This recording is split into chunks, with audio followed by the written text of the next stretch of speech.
हमारा कल्याण कैसे हो, हम कल्याण मार्ग के पथिक कैसे बने।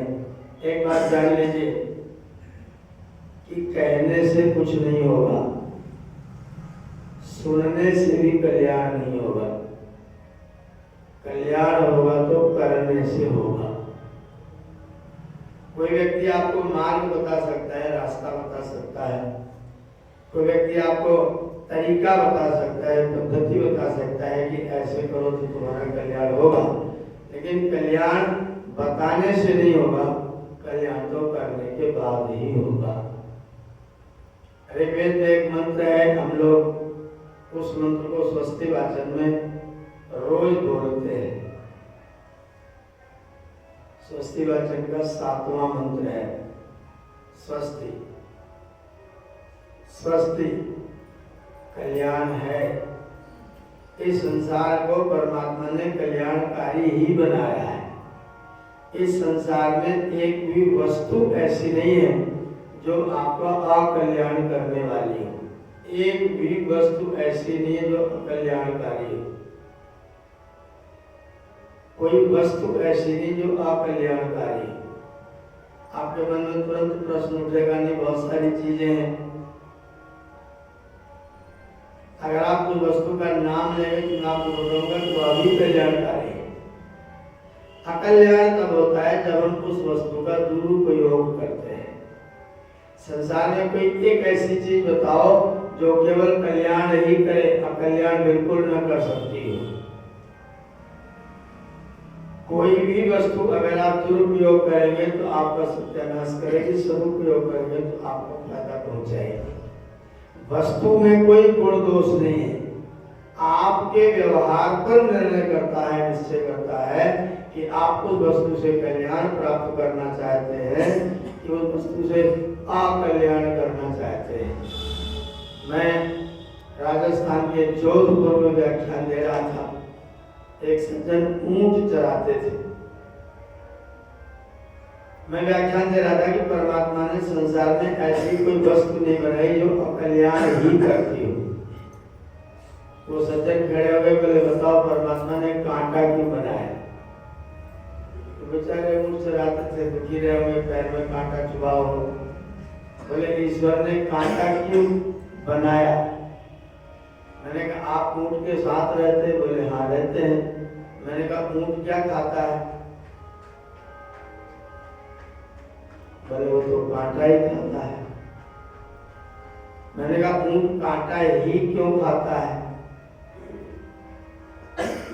बोले हमें तो नहीं पता है। मैंने कहा ऊंट को पानी की जरूरत होती है और पानी रेगिस्तान में उसको मिलता नहीं है।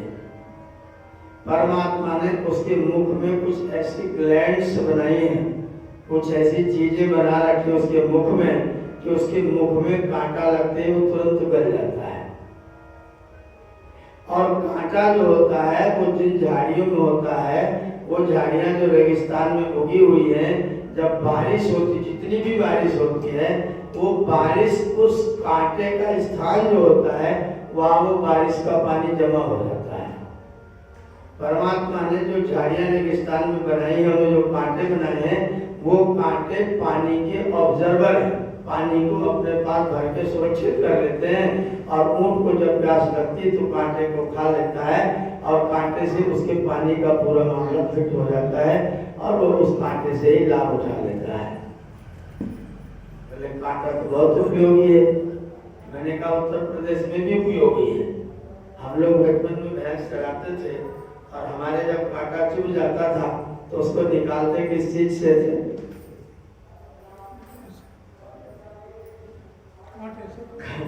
कांटा चुभ जाता था तो निकालते भी कांटे से ही थे। और आपने कहावत सुनी होगी, कांटा कांटे से ही निकलता है। तो कांटा केवल खराब नहीं है, अगर आप उसका दुरुपयोग करेंगे तो खराब है, अगर आप उसका सदुपयोग करेंगे तो अच्छा है। दुनिया में ईश्वर ने जो कुछ बनाया है सब का सब आपके हमारे सबके कल्याण के लिए बना। स्वस्ति कल्याण तो है। ईश्वर ने जो कुछ भी निर्माण किया है सब का सब निर्माण कल्याण के लिए ही किया है। बोले आप कहते हैं कल्याण है, लेकिन हमें तो कल्याण दिखाई देता, हमें तो दुनिया में सब लोग दुखी दिखाई देते हैं। हम तो जिससे मिलते हुए व्यक्ति दुखी दिखाई देते, कोई अपना कल्याण करता दिखाई नहीं देता है। हमें तो हर व्यक्ति दुखी दिखाई देता है। मैंने कहा ईश्वर ने आगे समझा रखा है, कल्याण तो है लेकिन पंथा मनुचरेम, रास्ते पर तो चलो। कल्याण तो है लेकिन होगा कब? जब तक आप रास्ते पर नहीं चलेंगे तब तक कल्याण नहीं होगा। अगर कोई व्यक्ति रास्ता छोड़ करके चलेगा तो उसका कल्याण, जो व्यक्ति कुपथ पर चलेगा, सुपथ पर नहीं चलेगा, उसका कल्याण। कल्याणकारी वस्तुएं हैं, अगर आप उनका ठीक से प्रयोग नहीं करते हैं तो फिर वो वस्तुएं आपका अकल्याण ही करेंगी। इसलिए अगर अपना कल्याण करना हो तो एक ही काम है, पंथा मनुचरेम, रास्ते पर चलो। इसने कहा हमको तो रास्ता ही नहीं आता है, हमें तो ये मालूम ही नहीं कि कहाँ चलने से अकल्याण होगा और कहाँ चलने से कल्याण होगा, हमें तो यही नहीं मालूम। क्या करके हम सुखी होंगे, क्या करके हम दुखी होंगे, हमको ये नहीं मालूम। फरवरी में बोर्ड की परीक्षा होती है, बच्चों को मार्च से लेकर के फरवरी तक पढ़ने का टाइम दिया जाता है। मार्च से लेकर के फरवरी तक पढ़ो और तैयारी करके फरवरी में जाकर के परीक्षा दो। जब बच्चे लोग पढ़ते हैं तो जुलाई में क्या सोचते हैं, अभी तो बहुत दिन है। अगस्त में क्या सोचते हैं, अभी तो बहुत दिन है। सितंबर में क्या सोचते हैं, अभी तो बहुत दिन है। अक्टूबर में क्या सोचते हैं, अभी तो बहुत दिन है। नवंबर आता है तो बोले अब तो 3 महीना रह गया है। इससे पहले 6 महीने तो बहुत दिन करके काट दिया। नवंबर में आए तो पता लगा अब तो टाइम बहुत कम रह गया, कोर्स बहुत बड़ा है, अब क्या करेंगे, अब इतना बड़ा कोर्स हम कैसे पढ़ें। तो नवंबर के बाद कैसे पढ़े ये चक्कर करना शुरू किया और फरवरी में परीक्षा का टाइम आ गया। तब तक आप विश्राम कर रहे थे, आराम कर रहे थे, सुबह आराम से सो रहे थे, देर रात तक आप आराम से मोबाइल में समय व्यतीत कर रहे थे या टीवी में समय व्यतीत कर रहे थे। और जब लास्ट समय आया तो कहने लगे अब तो समय बहुत कम बचा, हम कितना पढ़ें, तो लोग थोड़ा बहुत कुंजी से पढ़ करके काम चला लेते हैं। तो आपके पास जो रास्ता था आपने उसका पालन नहीं किया तो आपका क्या होगा, जब परीक्षा हॉल में बैठेंगे तो क्या करेंगे, फिर आप कहेंगे मास्टर जी ने ठीक से पढ़ाया नहीं, पेपर बहुत कठिन आया है, इतना कठिन पेपर है इसमें मैं क्या लिखूं। और सोचते सोचते 3 घंटा व्यतीत हो गया, परिणाम आया तो हम फेल हैं। हमें पता था कि हमको इतना समय मिला है, इतने समय में इतनी किताबें, इतना कोर्स मुझको पढ़ना है, लेकिन रास्ते पर हम चले, जो पढ़ने का रास्ता तो उस पर हम नहीं चले। व्यक्ति ने कहा हमको तो रास्ता ही नहीं पता, हम चले कैसे। बोले रास्ता तो तुमको रोज दिखाई देता है, तुम उस रास्ते को पकड़ लो। बोले कौन सा रास्ता है, वेद भगवान ने कहा सूर्य चंद्र वसा युग, सूर्य और चंद्रमा के समान सही रास्ते पर चलो। कैसे सही चले, जैसे सूर्य और चंद्रमा सही रास्ते पर चलते हैं ऐसे चलो। अब आप फिर प्रश्न उठा सकते हैं कि सूर्य और चंद्रमा कैसे रास्ते पर चलते हैं। आपने सूर्य भगवान को देखा होगा, इस समय 2024 चल रहा है और 3024 का कैलेंडर छप चुका है। 2024 में 3024 का कैलेंडर छप चुका है। कैसे छप चुका है, आधार क्या है, आधार यह है कि भगवान सूर्य अपने उगने के समय का अतिक्रमण नहीं करते। सूर्य भगवान उगते हैं अपने टाइम पर, कभी ये नहीं कहते कि आज तो संडे है आज थोड़ा सा सो लेते हैं, आज तो बहुत बरसात हो रही है आज थोड़ा सा रुक लेते हैं, आज तो बहुत ठंडी है ठंड बहुत ज्यादा है, आज तो रजाई में से नहीं निकलते हैं। ऐसा भगवान सूर्य कभी सोचते हैं? कोई भी ऋतु हो, कोई भी मौसम हो, सूर्य के उगने का समय एकदम फिक्स है और उस समय सूर्य उग जाते हैं। सूर्य का रास्ता क्या है? आप भी अपने जीवन में नियमों को धारण करो। हमारा जो जीवन है वो परमात्मा ने प्रदान किया है, उस जीवन को नियम में बांधने की कोशिश प्रयत्न निरंतर करते रहो। जिनके जीवन में कोई नियम नहीं होता है वे लोग जीवन में कुछ भी प्राप्त नहीं कर सकते। सूर्य भगवान नियम से चलते हैं, आप भी नियम से चलिए। आप अपने जीवन के लिए कुछ नियम बनाइए। आपके खाने का नियम, आपके सोने का नियम, आपके जगने का नियम।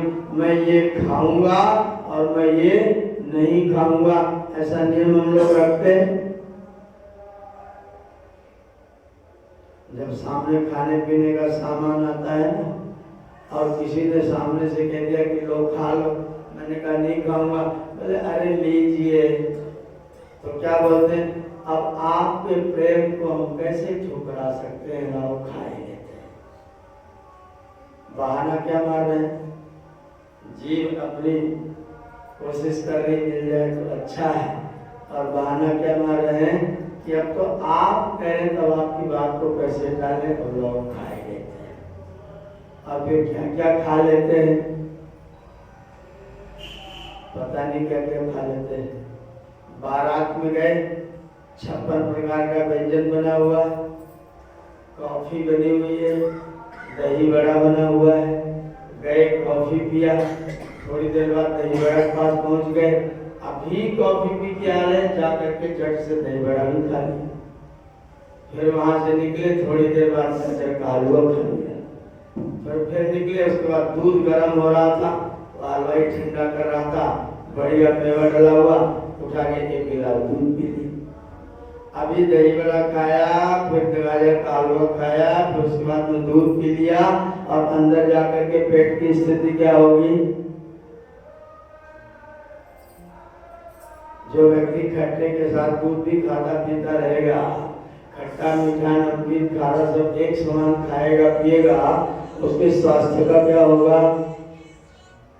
जितने भी जीवन में शरीरों में रोग आते हैं, उन सारे के सारे रोगों का एकमात्र मुख्य कारण है खान पीन का बिगड़ना, भोजन का ध्यान न रखना। क्या खाना, कब खाना, कितना खाना, क्यों खाना, जब तक इन प्रश्नों पर विचार बिना किए आप भोजन करते रहेंगे, तब तक आप शरीरम व्याधि मंदिरम, इस श्लोक हमेशा याद रखें। शरीर व्याधि का मंदिर परमात्मा ने नहीं बनाया, हमने शरीर को व्याधि का मंदिर बनाया, उल्टा सीधा गलत सलत खाना पीना करके। जैसे जैसे भगवान सूर्य उदित होते हैं, वैसे वैसे आपकी आंखों का मोशन करना शुरू होता है। आंखों का मोशन, आंखें ऐसे ऐसे करती रहती हैं, ऐसे ऐसे करते करते वो क्या करती हैं? जो भोजन आमाशय में से आंतों को मिला है, उसको ये ऐसे ऐसे करती रहती हैं, और कर करके उसमें से रस निकालती रहती है। और जैसे सूर्य उदित होता है, उनका मौसम बढ़ना शुरू हो जाता है, वो अपना क्रम तेज कर देती है। सूर्य चढ़ता जाएगा, मौसम बढ़ता जाएगा। 12 बजे के बाद सूर्य घटता जाएगा, मौसम घटता जाएगा, और 6 बजे के बाद में मौसम धीरे धीरे हो जाएगा, और रात के 11 बजे आंखों का मौसम एकदम शांत हो जाएगा। हम लोग दिन में 4-5 बार खाते हैं, और रात में शाम को खा करके सवेरे 8 बजे तक 8 घंटे 10 घंटे कुछ नहीं खाते हैं। आंखें मौसम नहीं करती, इसलिए रात को भूख भी नहीं लगती। आप क्या करते हैं? हम अपना भोजन करने बैठते हैं रात को 11 बजे, रात को 12 बजे। जिसमें आंखों ने अपना काम करना बंद कर दिया, उसमें आप अपना भोजन करने के लिए बैठे, क्या होगा? भोजन का पकेगा कि सड़ेगा? भोजन अंदर जा करके आंतों में आमाशय में पचेगा नहीं, अंदर जा करके वो सड़ेगा, और सड़ेगा तो अम्ल बनाएगा, अम्ल बनाएगा तो जब तक शरीर तगड़ा रहेगा तब तक वो अम्ल जा करके आपके जगह जगह घुटने में, कोहनी में, कंधे पर, जोड़ों में वो अम्ल जा जा करके थोड़ा थोड़ा करके जमा होगा, और वो जमा होगा। जब आप 40 साल के होंगे तो फिर एक एक अंग में आपके दर्द होना शुरू होगा। वो जमा हुआ अम्ल है जो आपको दुखी करता है, आपके जोड़ों में दर्द पैदा करता है। और वो जमा क्यों है? क्योंकि आपने भोजन दिन में नहीं किया, रात को 11 बजे, एक बार मैंने देखा मुंबई में रात को 2 बजे भोजन करते, 11 बजे दुकान बंद किया, घर आए तो लेटे लेटे टीवी देख रहे, उधर भोजन बनना शुरू हो गया। देवी जी सोचती ताजा ताजा गरम गरम भोजन कराएंगे, और भोजन करने का समय हुआ, रात के 2 बजे खाया और फिर सो गए, 10 बजे तक फिर सो गए। स्वास्थ्य का क्या होगा? भगवान सूर्य कह रहे जैसे मैं चलता हूं वैसे तुम चलो। सूर्य चंद्र वसाविका, सूर्य हमेशा नियम से चलता है, तुम भी अपने जीवन में नियम को धारण करो। जब तक सूर्य भगवान रहते तभी तक खाना पीना करो। रात परमात्मा ने विश्राम के लिए बनाया है, दिन परमात्मा ने काम के लिए बनाया है। रात्रि स्वप्नाय भूतानाम चेष्टायै कर्मणाम। वाल्मीकि रामायण आपको मैं सुनाता पढ़ रहे थे। भगवान श्री राम विश्वामित्र जी के साथ में गए हैं, पत्ते बिछा करके भगवान राम पेड़ के नीचे सो रहे हैं। विश्वामित्र जी जग गए, यहाँ श्लोक में आपको सुनाऊंगा। विश्वामित्र जी जग गए, राम जी नहीं जगे। सूर्योदय से लगभग 1 घंटा पहले विश्वामित्र जी आए राम जी के पास, और क्या बोलते हैं? कौसल्या सुप्रजा राम पूर्वा संध्या प्रवर्तते। हे कौशल्या के श्रेष्ठ पुत्र राम, सवेरे का संध्या काल हो रहा है। उत्तिष्ठ नरशार्दूल, ए नरों में श्रेष्ठ ए नरशार्दूल, उत्तिष्ठ उठो, कर्तव्यम दैवमान्निकम, जो तुम्हारा दैनिक कर्म है वो कर्म तुमको करने का समय हो गया है, उठो जगो, भगवान भास्कर उदित होने वाले हैं। आपका शिष्टाचार क्या है? कोई बड़ा व्यक्ति आए तो आप उसका खड़े होकर के स्वागत करें, ये शिष्टाचार। कोई बड़ा व्यक्ति आपके घर में आए तो आप खड़े होकर के उसका स्वागत करें। भगवान सूर्य धरती माता से 13 लाख गुना बड़े हैं, तो भगवान सूर्य जब आए सवेरे तो बड़े बड़े स्वागत करें कि खड़े खड़े स्वागत करें? सूर्य का स्वागत बड़े बड़े करें कि खड़े खड़े करें? खड़े खड़े। हाँ, खड़े खड़े। भगवान सूर्य बड़े हैं ना, तो बड़े आए तो खड़े खड़े कि बड़े बड़े? खड़े। प्रायः सवेरे सूर्य का स्वागत बिस्तर के अंदर से ही होता है। एक सज्जन 8 बजे में उनके घर पहुंचा तो पता लगा कि अभी जगे ही नहीं। उनके पिताजी ने डांट के गाली दे के जगाया। वो मेरे पास आके बैठे, मैंने कहा भैया इतनी देर तक सोते हो? बोले हम सूर्यवंशी हैं। हमने कहा सूर्यवंशी मतलब? बोले जब तक सूर्य भगवान ने दिखाई दिया तब तक बिस्तर में से निकलते ही नहीं। जब तक सूर्य भगवान बिस्तर में से ही न दिखाई दे तब तक हम नहीं निकलते, सूर्यवंशी। कब जगेंगे? प्रतिज्ञा करिए, अपने जीवन को नियम में बांधिए। उगता हुआ सूरज मेरे बड़े बड़े मेरा सूरज उगने नहीं पाएगा। अगर मनु जी महाराज की बात मानो तो मनु जी कहते हैं अगर किसी व्यक्ति को कभी भूले भटके सोते सोते सूर्य का उदय हो जाए तो उस दिन व्यक्ति को चाहिए कि भोजन न करे और 1000 गायत्री मंत्र का जप करे। अगर सूर्य के उगते समय आप नहीं जगे हैं और सूर्य उदित हो गया है तो उस दिन आपको भोजन नहीं करना है और 1000 गायत्री मंत्र का जप करना है। ये मनु जी महाराज का संविधान है। अगर हम उस नियम का पालन करेंगे तो भगवान सूर्य के उगने से पहले हमें जगना होगा। हम लोग तो रोज अग्निहोत्र करते हैं, क्या बोलते हैं, जुषाना सूर्यो भेतु स्वाहा, सेवन किया जाता हुआ सूर्य हमें प्रेरणा प्रदान करे। उगता हुआ सूरज हमको प्रेरणा प्रदान करता है। हर रात के पिछले पहरे में एक दौलत लुटती रहती है, जो जागत है सो पावत है, जो सोवत है सो खोवत है। हर रात के पिछले पहरे में एक दौलत लुटती रहती है। जब रात का पिछला पहर होता है, भगवान सूर्य उदित होने वाले होते हैं, उषा देवी आकाश में लालिमा की चादर उठा करके फैला देती है। उस समय आप जग जाए सूर्या चंद्रमसा विभव, जैसे सूर्य और चंद्रमा अपनी गति को नियमित रखते हैं, वैसे हम भी अपने जीवन में नियमित रूप से अपनी गतियों को करेंगे तो हमारा कल्याण होगा।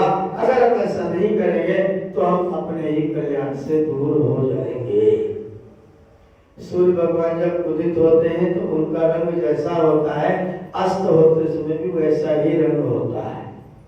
कक्षा 8 में हम लोग संस्कृत का एक श्लोक पढ़ा करते थे, उदय की सविता ताम्रः ताम्र एवास्तमेति च संपत्तौ च विपत्तौ च महतां एक रूपता।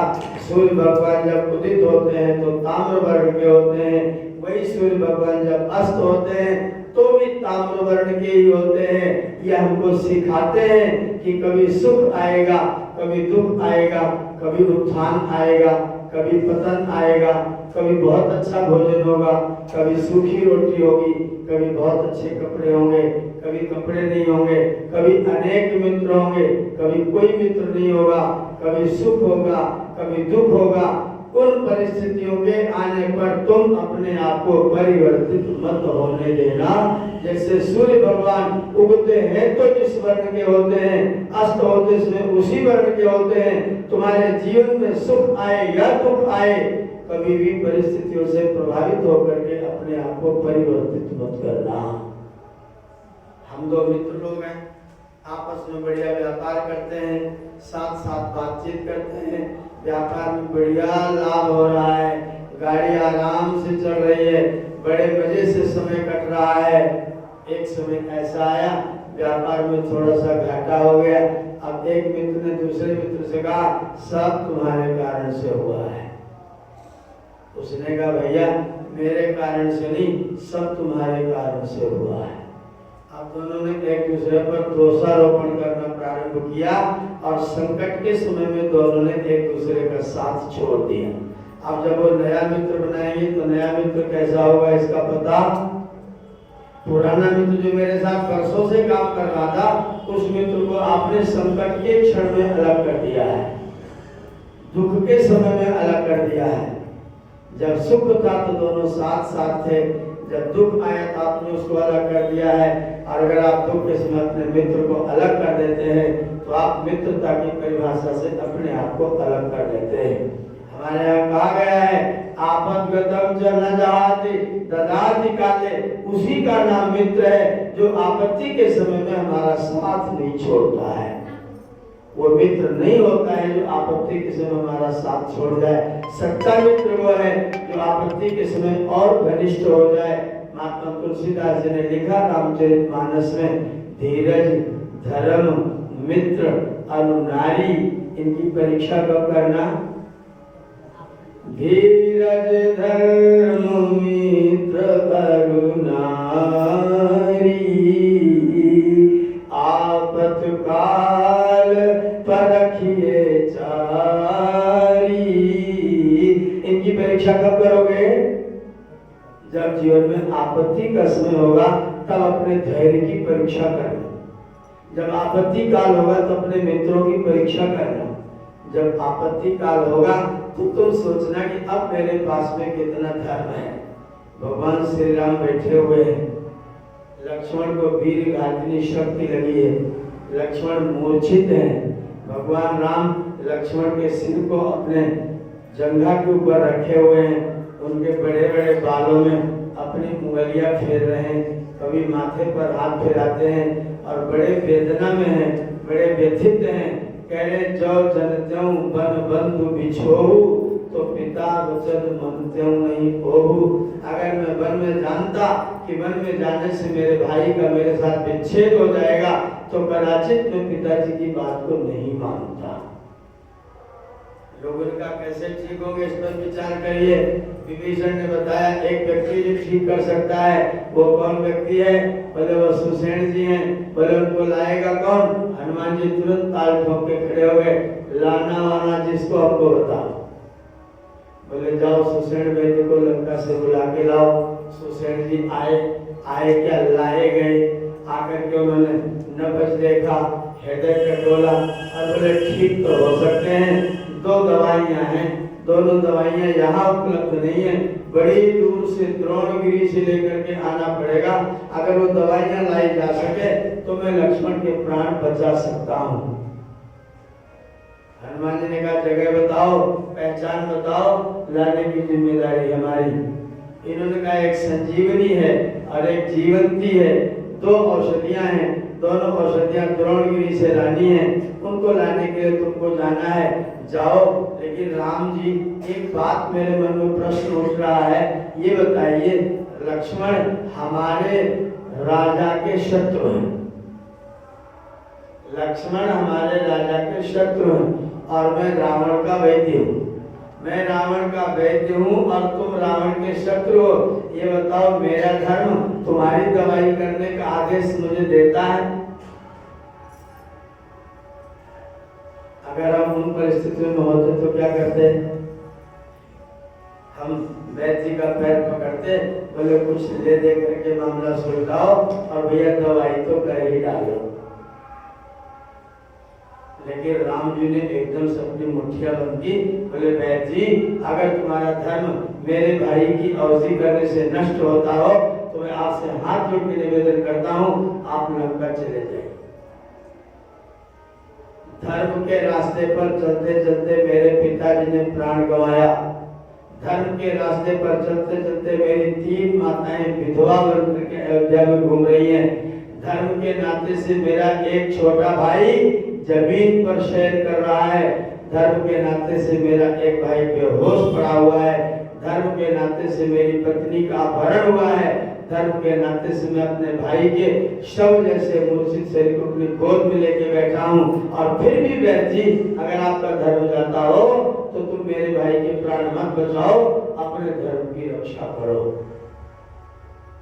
वैद्य जी खड़े हो गए, तो ठीक है मेरा धर्म मेरे राजा के पास मुझे बुला रहा है, अपने भाई को तुम देख लो, अपने तरीके से ठीक कर लेना, मैं तो राजा का नौकर हूँ और राजा तुम्हारा शत्रु है, इसलिए मैं तुम्हारे भाई की दवा नहीं कर सकता। राम जी ने कहा वैद्य जी अपने धर्म की रक्षा करो, लेकिन एक प्रश्न मेरे मन में है, मेरे प्रश्न का उत्तर जरा देते जाओ। राम जी ने कहा मेरा एक प्रश्न है। क्या प्रश्न है ये बताइए? वैद्य का धर्म क्या है, राजा की नौकरी या मरीज के प्राण की रक्षा? वैद्य का धर्म क्या है, राजा की नौकरी या रोगी के प्राण की रक्षा? वैद्य का धर्म क्या है?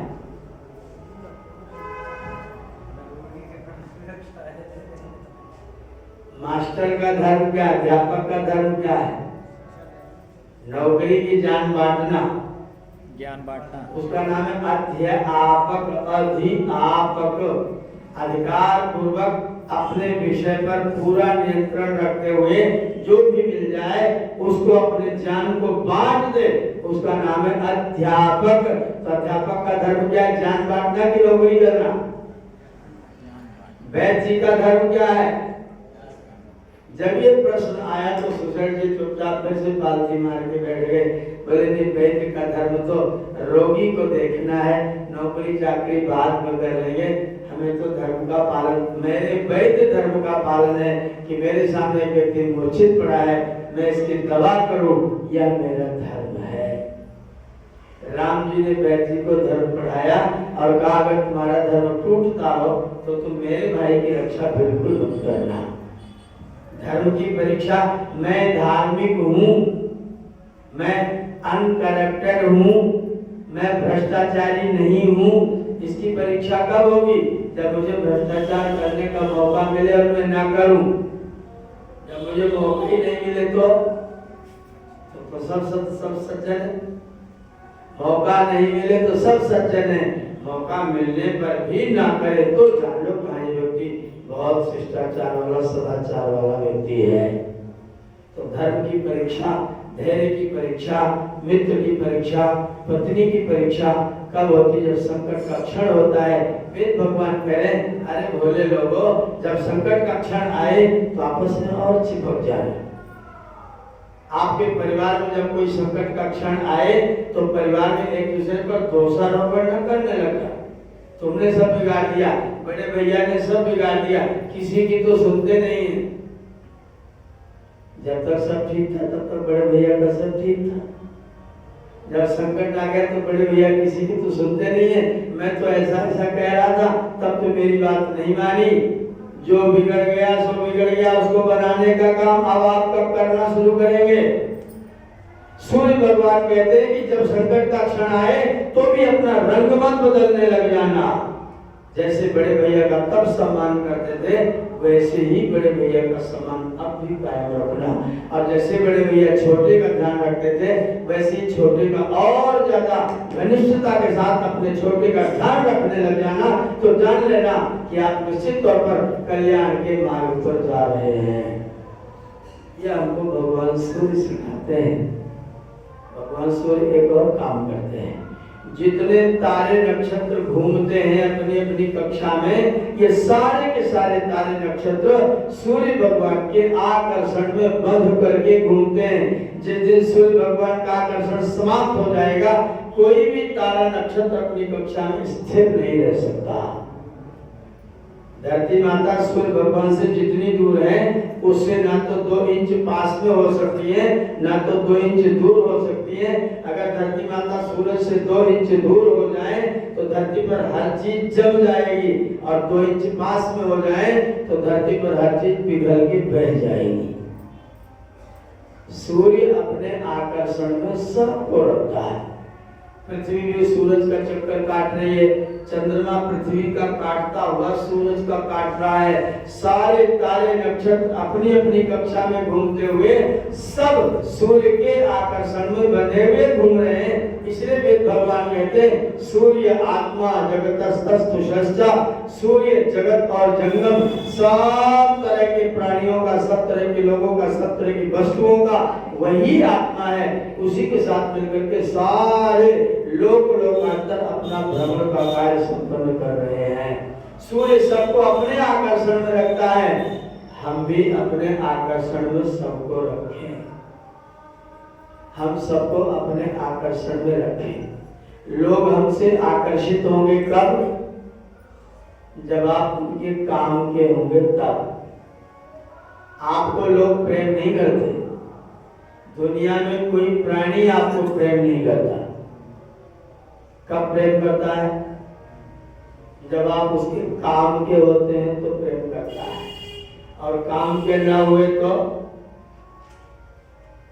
काम के ना हुए तो पिताजी की भी कोई जरूरत। बच्चे को नींद आती है, माँ के पास है तो मम्मी निन्नी, नींद भी नहीं करता मम्मी निन्नी। भूख लगी तो मम्मी रोटी, नींद लगे तो मम्मी निन्नी।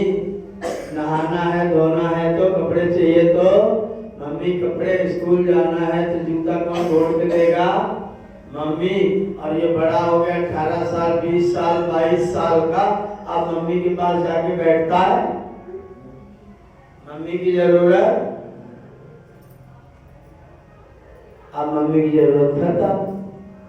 काम था तो मम्मी, काम खत्म हुआ तो याद रखना, कोई किसी से प्रेम नहीं करता। सब प्रेम करते हैं अपने काम से। आप उनके काम आइए तो लोग आपको प्रेम करेंगे। सूर्य भगवान कहते हैं कि तुम ऐसे मल्टीपर्पज बनो कि लोगों के काम आओ। जहां जाओ, जहां रहो, वहां जाकर के इतना अपने आप को ऐसा प्रायोगिक बनाओ कि लोग ढूंढे कि अगर भैया होते तो मेरा काम बिगड़ने ना पाता, अगर भैया होते तो मेरा काम बन जाता। जहां आप जाइए वहां बैठ करके खाने की जरूरत नहीं है। जहां आप जाइए वहां के लिए आप काम के हो जाइए, आप किसी प्रयोग के हो जाइए। लोग आपको प्रेम करें, लोग आपको ढूंढें, लोग आपको खोजे। ऐसा ना हो कि अतिथि तुम कब जाओ, अतिथि तुम कब जाओ। आप बैठे हैं, आपके लिए उनको 4 बार भोजन चाय बनाना पड़ रहा है। आप ना हो तो शायद चाय 2 बार ही बनती, आप हैं तो चाय 4 बार बनानी पड़ रही है। और आप चाय पीने के अलावा कर कुछ नहीं रहे हैं, तो आपको चाय कब तक मिलेगी? एक हफ्ता बीतते बीतते लोग कहेंगे इतना ही कमरे में बैठे रहते हो, थोड़ा झाड़ू लेके सफाई नहीं कर सकते हो क्या? ऐसा करो, थैला ले लो, चले जाओ सब्जी लेते आओ बाजार से, और दिन बैठे बैठे खा रहे हैं। जब आप उनके काम के होते हैं तो लोग आपको प्रेम करते हैं, काम के नहीं होते तो आपको कोई प्रेम। और अगर आपको किसी का प्रेम प्राप्त करना है तो उनके काम के होने की कोशिश करिए। अच्छा, काम के होने में नुकसान है कि लाभ है? किसी के प्रयोग में आप आए तो आपकी हानि होगी। मेरा प्रत्यक्ष अनुभव है कि आपकी हानि नहीं होगा, आपका लाभ होगा। पहली बात यह होगी कि आपको काम करने का अभ्यास बना रहे। दूसरी बात होगी कि लोगों के तिरस्कार के आप पात्र नहीं बने। लोग आपका तिरस्कार नहीं कर सकेंगे। आपको लोग बुलाएंगे, अरे भैया आप जरूर आना, आप आओगे तो मेरा काम बिल्कुल व्यवस्थित ठीक ठाक रहेगा। और अगर जहाँ जा करके लड़ाई झगड़ा करवाना है तो लोग क्या कहेंगे, भैया तुम ना आना तो अच्छा है, तुम्हारे आने का कोई फायदा हमको मिलने वाला। सूर्य भगवान कहते हैं मैं सबके काम कर देता हूँ। सूर्य से पश्य श्रेमाणम योन तंद्रते चरण। सूर्य के श्रम को देखो, वो चलता रहता है लेकिन कभी भी तंद्रा आलस्य प्रमाद नहीं करता है। तुम भी आलस्य प्रमाद को छोड़ करके और सूर्य के तरीके से लोगों के प्रयोग में आना, लोगों का हित करना। जितना ज्यादा लोगों का हित करोगे उतना तुम्हारे कल्याण का रास्ता दुरुस्त रहेगा। अगर तुम लोगों का हित नहीं करोगे तो तुम्हारे भी कल्याण का रास्ता बाधित अवश्य होगा। सूर्य और चंद्रमा के समान अपने रास्ते को अपनाओ। एक बड़ा सुंदर सूत्र और समझ लीजिए, सूर्य और चंद्रमा का संबंध क्या है। हम लोगों ने बचपन से पढ़ रखा है, चंद्रमा हमारा मामा है, चंद्रमा हमारा मामा है, और पृथ्वी हमारी माता है। तो चंद्रमा हमारी पृथ्वी माता का भाई है, यही संबंध पढ़ रखा। आजा पृथ्वी का भाई चंद्रमा है और सूरज हमारा पिता है, तो चंद्रमा हमारा मामा है। तो सूरज और चंद्रमा कौन हुए?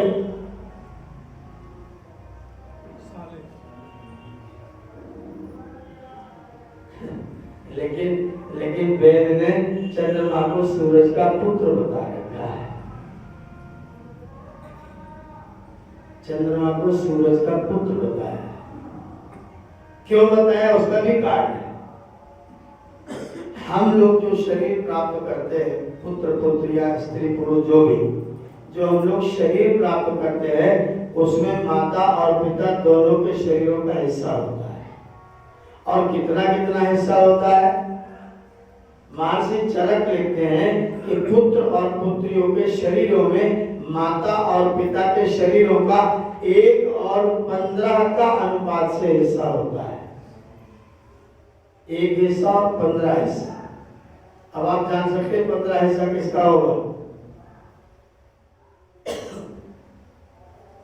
1 और 15 का अनुपात खर्च होगा तो 15 किसका होगा? वो माता का है। 1 किसका होगा? पिता का है। पिता का 1 हिस्सा पुत्र को प्राप्त होता है, माता का 15 हिस्सा पुत्र को प्राप्त होता है। पिता का 1 प्राप्त करके पुत्र बनता है। सूरज के पास में 7 प्रकार की किरणें हैं। सूरज अपनी सभी किरणों को चंद्रपुत्र को नहीं देता है, एक ही किरण, उसका नाम सुषुम्ना है। अथर्ववेद में मंत्र है सुषुम्ना सूर्य रश्मि चंद्रमा। सूरज की सुषुम्ना नाम की किरण चंद्रमा का निर्माण करती है, चंद्रमा को प्रकाश प्रदान करती है। पुत्र के शरीर में पिता का 1 अनुपात और चंद्रमा के शरीर में सूरज की एक किरण, जो संबंध पिता और पुत्र का है वो संबंध सूर्य और चंद्र का है। सूर्य पिता है, चंद्रमा पुत्र है। सूर्य के प्रकाश से चंद्रमा प्रकाशित होता है। सूर्य जब शाम को अस्त होने जाता है तो रोने लग जाता है। कालिदास से किसी ने पूछा सूरज कहाँ रोता है? बोले शाम को किसी भी पार्क में जाओ, घास के ऊपर हाथ फिरा के देखो, वो सूरज के आंसू हैं। सूरज रोता है, उसके आंसू पेड़ों के दूबों के टुंडे पर सूरज के आंसू आपको सवेरे सवेरे मिल जाते हैं। सूरज जब जाने लग जाता है तो रोता है और कहता है मैंने धरती को बहुत प्रकाश फैलाया, अब मैं दूसरी जगह दूसरे काम पर जा रहा हूँ, अब धरती पर मेरे इस प्रकाश को कौन फैलाएगा?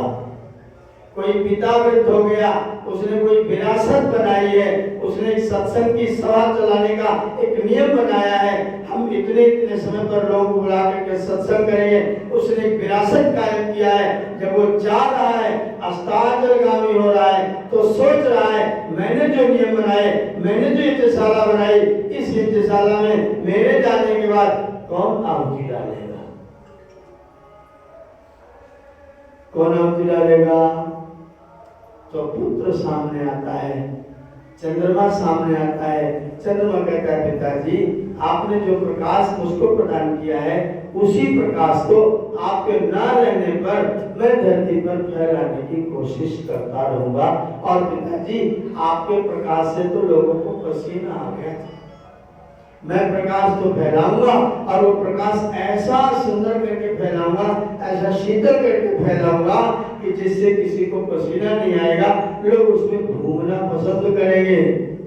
क्या सिखाया जा रहा है? अगर पिता के आचरण में किसी प्रकार का कोई दोष भी हो तो उस दोष को ध्यान न देना, पिता के गुणों की विरासत को जनता में फैलाने की कोशिश सदैव करते रहना। जैसे चंद्रमा अपने पिता के प्रकाश को धरती पर फैलाता है, वैसे हम सब जितने पुत्र लोग हैं अपने अपने पिता की विरासत को धरती पर फैलाने का प्रयत्न किया करें, अन्यथा पिता मर जाएगा। श्रवण बाबू जी के नाम से, माता कृष्णा जी के नाम से इस कार्यक्रम को आयोजित करने का क्या प्रयोजन है? उनकी विरासत को उनका नाम लेकर के संभालने का संकल्प करना है। ऐसी फूल माला चढ़ा करके थोड़े हम लोग विरासत को संभाले। फूल पुष्पांजलि देने के बाद ये काम नहीं बनेगा। जब हम उनकी विरासत को, जो कार्य उन्होंने किए थे, जो जीवन उन्होंने जिया था, उस जीवन को जीने का प्रयत्न करेंगे। जिस वेद की सुरक्षा का तंत्र उन्होंने खड़ा किया था, जिस आर्य समाज को अपना जीवन प्रदान किया था, अगर उनके कार्यों को आप आगे बढ़ाते हैं तो आप श्रेष्ठ पुत्र कहलाते हैं। अगर आप उनके कार्यों को आगे नहीं बढ़ाते हैं तो वेद भगवान कहते हैं जिन पिताओं की विरासत को उनके पुत्र नहीं संभालते वो पिता मर जाते हैं, और जिनके पुत्र अपने पिता की विरासत को संभालने लग जाते हैं वो पिता कभी मरते नहीं हैं, वो पिता सदैव जीवित रहते हैं। उन पिताओं की मृत्यु नहीं होती है। अगर हम चाहते हैं कि मेरे पिता जीवित रहे, हमें उनकी विरासत को संभालने का प्रयत्न करते रहना चाहिए। जैसे चंद्रमा सूरज के प्रकाश को, विरासत को संभाल करके रखता है, वैसे हर पुत्र ये संकल्प करे कि हम अपने पिता की विरासत को संभाल करके रखेंगे। हर पिता के पास दो चीजें होती हैं, एक हेरिडिटी होती है, एक हेरिटेज होता है, एक बपौती होती, पैतृक संपत्ति होती है, और एक पैतृक विरासत होती है। पुत्र का कर्तव्य होता है कि वो उसकी पैतृक संपत्ति भले ही न ले, लेकिन हेरिडिटी को अवश्य, हेरिटेज को अवश्य प्राप्त करने का प्रयत्न करे, उसकी विरासत को अवश्य संभालने का प्रयत्न करे। पिताजी ने मंदिर बनवाया, आज उस मंदिर में पूजा करने वाला कोई नहीं है। पिताजी ने यज्ञशाला बनाया, उस यज्ञशाला में आहुति डालने वाला कोई नहीं है। पिताजी ने यज्ञशाला, मंदिर, आर्य समाज बना करके और आर्य समाज को दान कर दिया। पिताजी के जाने के बाद पुत्र जी ने उस जमीन पर अपना कब्जा कर लिया। पिताजी ने दान किया था आर्य समाज के लिए, पूजा के लिए, हवन के लिए, गुरुकुल के लिए। पुत्र जी ने पिताजी के जाने के बाद उस जमीन पर अपना कब्जा कर लिया। ऐसे पुत्र लोगों के पिताओं का क्या होगा? वेद भगवान कहते हैं कल्याण का रास्ता नहीं है, ये अकल्याण का रास्ता है। अपने बुजुर्गों के, अपने पितरों के रास्तों की सुरक्षा करो। अगर उनके रास्ते सुरक्षित होंगे तो तुम्हारी आगे आने वाली पीढ़ी बड़े सुख से उन रास्तों पर चल सकेगी। अगर तुमने उन रास्तों को सुरक्षित ना किया तो तुम्हारी आगे आने वाली पीढ़ी बड़े कष्ट झेलेगी, बड़े कष्ट प्राप्त करेगी। ये ना से पितरों आता, ये नहीं आता पितामह, तेनी आयात सतामार्गम, ये गच्छन् नरिष्यति।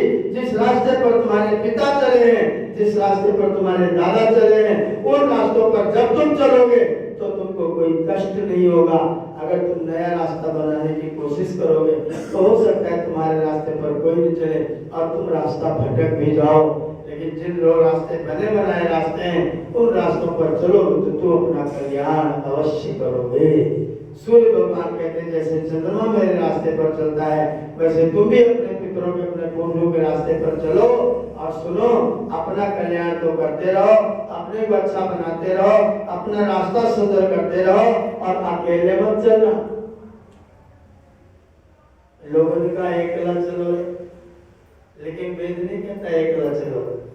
वेद ने एकला चलने को मना किया। वेद ने कहीं नहीं कहा अकेले चलो, वेद ने कहा सबको लेके चलो। संगच्छध्वम् संवदध्वम् संगच्छध्वम्, मिलके चलो, क्योंकि अकेले रहोगे तो पिटाई निश्चित है, अकेले रहोगे तो हार निश्चित है। संगठन में शक्ति होती है, इसलिए एकला चलोगे की बीमारी कभी मत बनाना। संगठन में मिल करके सबको साथ लेकर के चलने की कोशिश करना और मिलाना किन किन को। तो स्वस्ति वाचन के मंत्र ने कहा पुनर्दत्ता, उनको मिलाना जो लोग दान देते हैं। ना दान लोगों को मिलाने की जरूरत। आपको कहीं जाना हो और रास्ता लंबा हो तो आप अपने साथ में वृद्ध रखना चाहेंगे कि बच्चा रखना चाहेंगे कि महिला रखना चाहेंगे कि जवान रखना चाहेंगे? वृद्ध, बच्चा, महिला या जवान, किसको साथ लेके जाएंगे?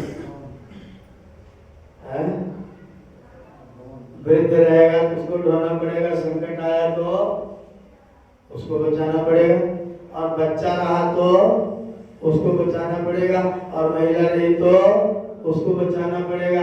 तो किसको साथ लेके चलोगे? जो नादान ना हो, जो दानी हो। पुनर्दत्ता, जो दान करने वाला हो, सहयोग करने वाला हो, उसको अपना साथी जरूर बनाना। दूसरा साथी किसको बनाना? अभिन्नता, जो न्याय की रक्षा करने वाला हो, हिंसक प्रवृत्ति वाला ना हो, न्याय की रक्षा करे, धर्म के मार्ग पर चले, उसको भी अपना साथी बनाना। और एक और साथी बनाना, जानता, जो जानता है, जो ज्ञानी है, उसको भी अपना साथी बनाना। एक धनी ले लेना, एक बलवान ले लेना और एक ज्ञानी ले लेना। अब कोई संकट आएगा क्या?